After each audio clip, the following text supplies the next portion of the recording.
नमस्कार, जय हिंद, जय उत्तराखंड।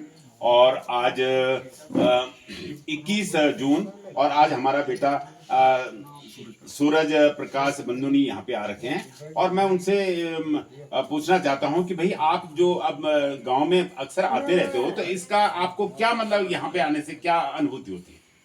चाचा जी, ये जैसे कि बताने की जरूरत नहीं है, यहीं से हमारा जो मूल स्वरूप है हाँ, वो निकला है बिल्कुल सही बात है। और अगर मैं उंगली में भी नहीं गिन पाऊंगा कितनी पीढ़ी हमारी यहाँ पे रह रही है। अच्छा, तो यहाँ पे आगे जो प्रेरणा मिलती है, जो ऊर्जा मिलती है, मुझे नहीं लगता वो दुनिया में कहीं किसी कोने में जाके मिलेगी। बहुत बढ़िया बात आपने तो चाहे हम कही। कहीं भी रह ले, कहीं भी नौकरी कर ले, कहीं भी आज घर बना ले, हाँ। हमारा मूल स्रोत तो यही है ना। हाँ, वैसे मैंने इस वजह से ये बात पूछी कि आपका जन्म दिल्ली में ही हुआ, देहरादून में, क्लेमेंट टाउन में है ना? 1989 और उसके बाद मतलब बचपन भी आपका उधर ही गुजरा?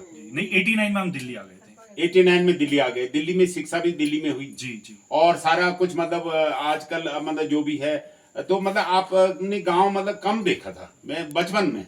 जब जहाँ जितना हो पाया, साल में 1-2 बार जरूर कोशिश करी अच्छा, आने की, और आए भी सफलतापूर्वक आए। अच्छा अच्छा अच्छा। और मैं तो प्रेरणा लेता हूँ आप जैसे व्यक्तित्व से, जिन्होंने अपना एक बहुत बड़ा जीवन शहर में दिया, इतना परिश्रम किया, सब कुछ वहां बनाया जो हम जैसे बच्चों की एक सपना होता है कि हमें कम से कम उस मुकाम पे पहुंचना है। और उसके बावजूद आप इन सब चीजों से थोड़ा सा मोह माया त्याग के आज आप अपने गांव में खड़े हो। हाँ। तो ये मुझे लगता है कि हम जैसे लोगों के लिए तो बहुत प्रेरणा। अक्सर मैं सोचता हूँ कि भाई हमारा तो बचपन भी यहीं गुजरा और हमने शिक्षा भी यहीं, पर सभी नहीं आ पाए ना। हाँ, लेकिन मैं सोचता हूँ भाई मेरा तो यहाँ से इसलिए इस वजह से लगाव है। लेकिन आपने अपने पैतृक भूमि के संदर्भ में जो ये आपने बताई बात कि भाई मैं हमारी पैतृक भूमि है इसलिए मुझे इससे लगाव है, और भी कोई रीजन?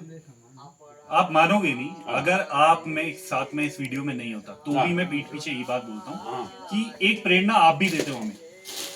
ये एक बहुत बड़ी प्रेरणा है, आप समझोगे इस बात को। और मैं अकेला नहीं हूँ, ऐसे न जाने कितने मेरी उम्र के जो लोग हैं वो आपसे प्रेरणा ले रहे हैं। और ये हमें आगे अग्रसर करेगा। इसका रिजल्ट आज नहीं निकलेगा, 10 साल बाद जरूर आएगा। ऐसा नहीं है कि पलायन बढ़ता जाएगा। एक चीज एक पीक पे जाता है, फिर उसके बाद डाउन हो जाता है, तो पलायन रुकेगा। तो मेरा मतलब यह है कि आप युवाओं को कुछ संदेश देना चाहते हैं? संदेश की जरूरत ही नहीं है, सबको क्लियर है और सब जानते हैं कि हमें अपने गांव के घर को, स्वरूप को, रूप को, सबको बचाना है। नहीं तो आप इसमें रोजगार के कुछ देखते हैं कि मतलब यहाँ रोजगार किस तरह से हो सकता है? इंटरनेट का जमाना है, अगर कोशिश की जाए तो हर जगह बैठ के काम किया जा सकता है। सही बात है, ये भी बात और वो अब के बच्चों के, क्योंकि हमारा उस टाइम पे उतना उद्देश्य नहीं था, पर अब के बच्चों के पास बहुत ऑप्शन है और वो कर लेंगे। और यकीनन पलायन रुकेगा, घर में लोगों की संख्याएं बढ़ेगी। और देखना, अब इतिहास अपने आप को जरूर दोहराता है, जैसे यहाँ पे भीड़ भाड़ पहले हुआ करती थी दोबारा फिर होगी।